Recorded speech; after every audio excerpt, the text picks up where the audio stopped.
देखिए, आपने जिक्र किया 3 राज्यों का। मैं वहीं से शुरुआत पंजाब से ही करता हूं। पंजाब में ना आपका आकलन गलत था, ना किसी का गलत था। वहां हुआ क्या है, 2 चीजें थी। एक, कांग्रेस पार्टी में अपनी लीडरशिप की जो तमाम सारी स्थितियां पैदा हुई, उन्होंने एक राज्य में कंफ्यूजन की स्थिति पैदा की।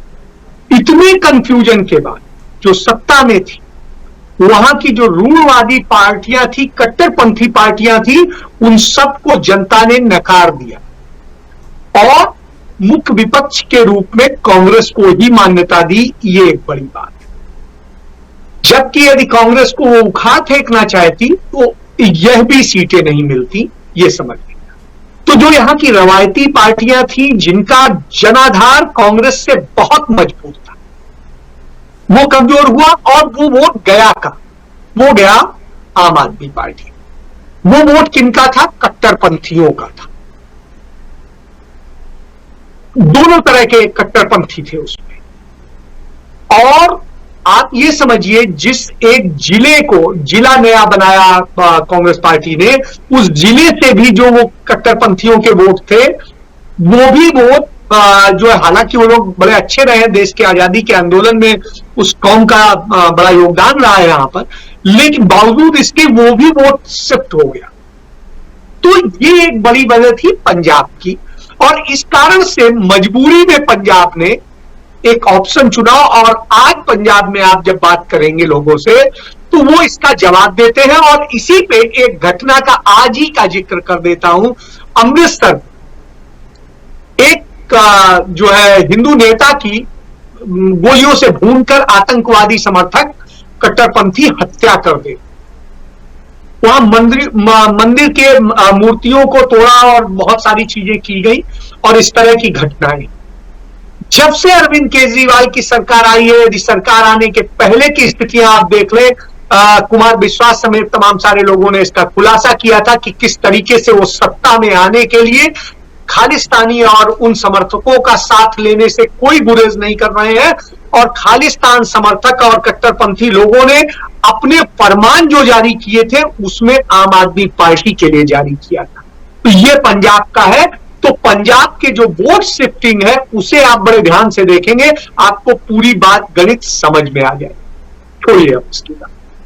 उसके बाद में सरकार आने के बाद में वहां क्या डिलीवर हुआ है, जो भी कोई आपको बता देगा। 5-5 महीने से कर्मचारियों को सैलरी नहीं मिल पा रही, दूसरी तमाम समस्याएं। वही पंजाब का भारी भरकम 100 करोड़ के रुपए जो है, जो गरीब कंगाल पंजाब है, उसका 100 करोड़ से अधिक रुपया गुजरात में, गुजरात के मीडिया में विज्ञापन पर खर्च किया गया। विज्ञापन के उदाहरण तो ये तक है कि आपको याद होगा, पराली जलाने के मसले को लेकर के ही जो एक अरविंद केजरीवाल दिल्ली में योजना लेके आए थे, उस पर टोटल 68 लाख रुपए खर्च किए और उसके प्रचार पर 23 करोड़ रुपए खर्च किए।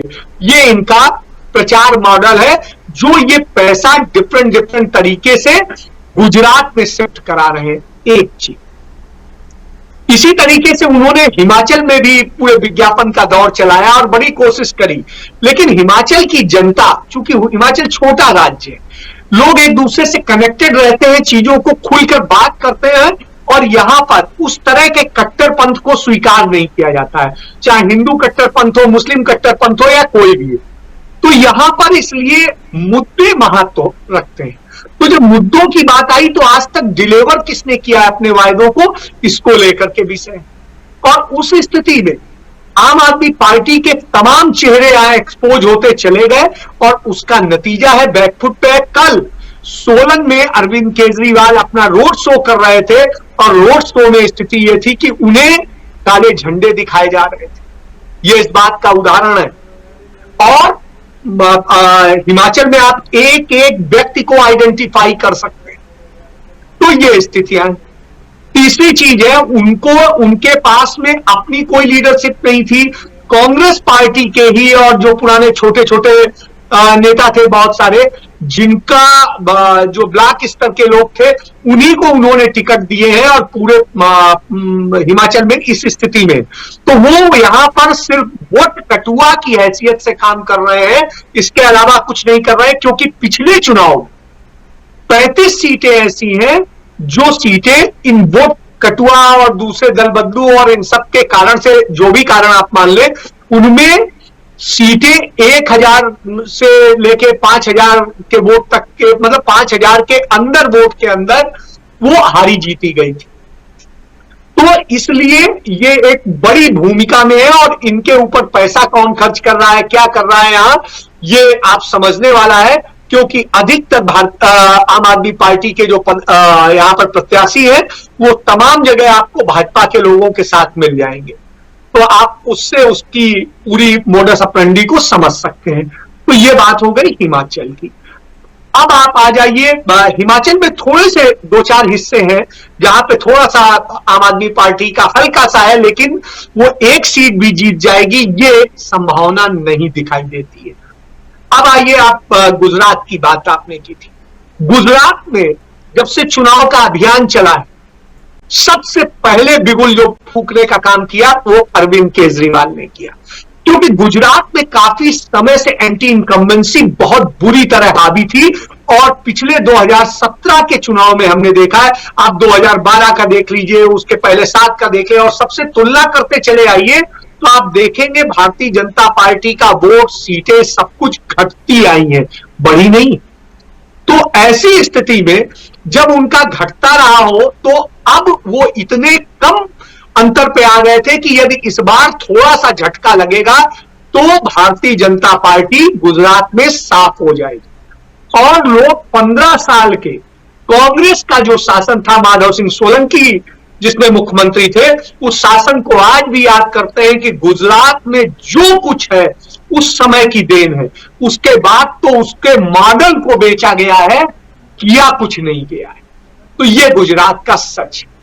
यहां ट्रेडिंग पर जोर दिया गया है, लोगों को किया गया है। लेकिन पिछले चुनाव में जो सूरत के व्यापारियों से वायदे किए गए थे, आज सूरत का व्यापार 60% बर्बाद हो चुका है। किसी भी आप वहां के इंडस्ट्री से पूछ लीजिए। और वही नहीं, बहुत सारी बर्बादियों की स्थितियां मौजूद है। किसानों के सरेआम हक मारे गए हैं, जमीन अधिग्रहण करने में किस तरीके से धांधलियां हुई हैं और किस तरीके से आदिवासियों के हक मारे गए हैं, ये सारी चीजें गुजरात में मौजूद है।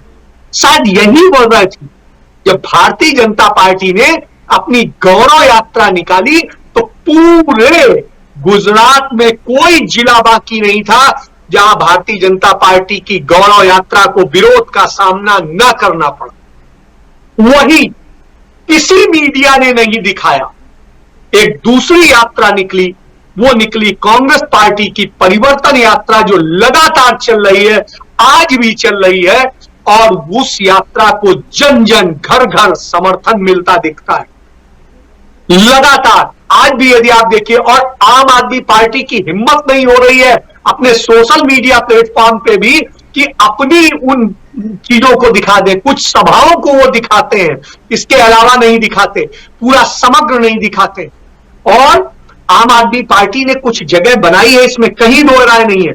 उसमें सहयोग मिला है कारपोरेट का, उसमें सहयोग मिला है उन कंपनियों का जिन पर दिल्ली में मुकदमे दर्ज करने और बिजली, और आपको याद होगा कि पंजाब में किसान आंदोलन के दौरान अदानी अंबानी के जो प्रोजेक्ट थे सब बंद करा दिए गए थे। अदानी का बहुत बड़ा ड्राई पोर्ट यहां लुधियाना में है, वो बंद करा दिया गया।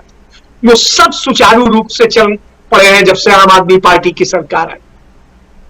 और हर प्रोजेक्ट इस समय बहुत तेजी से रन कर रहा है।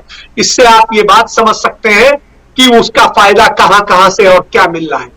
मेरे एक मित्र हैं वहां पर गुजरात में, उन्होंने मुझे बताया कि किस तरीके से गुजरात में पीएमओ से जुड़े एक अफसर पूरे ऑफिसर्स की एक बड़ी टीम लेकर के और किस तरीके से आम आदमी पार्टी के लिए काम कर रहे हैं, क्योंकि जिससे आम आदमी पार्टी ज्यादा से ज्यादा एंटी इनकम्बेंसी वाले वोट काटे तो वो जो कांग्रेस में शिफ्ट हो जाएंगे वो हट जाए। यदि वो कांग्रेस में शिफ्ट नहीं हुए तो उस स्थिति में भारतीय जनता पार्टी की सरकार बनना तय हो जाएगा। तो साहब ये खेल चल रहा है। और इस स्थिति में अरविंद केजरीवाल की या उनकी पार्टी के जो विज्ञापनों का जोर है, वो पूरे मीडिया में दो ही लोगों के विज्ञापन नजर आते हैं, या तो भारतीय जनता पार्टी के या आम आदमी पार्टी के। और पंजाब की सरकार, आप सोचिए, पंजाब की सरकार 7 महीना बनाम 70 साल कर रही है।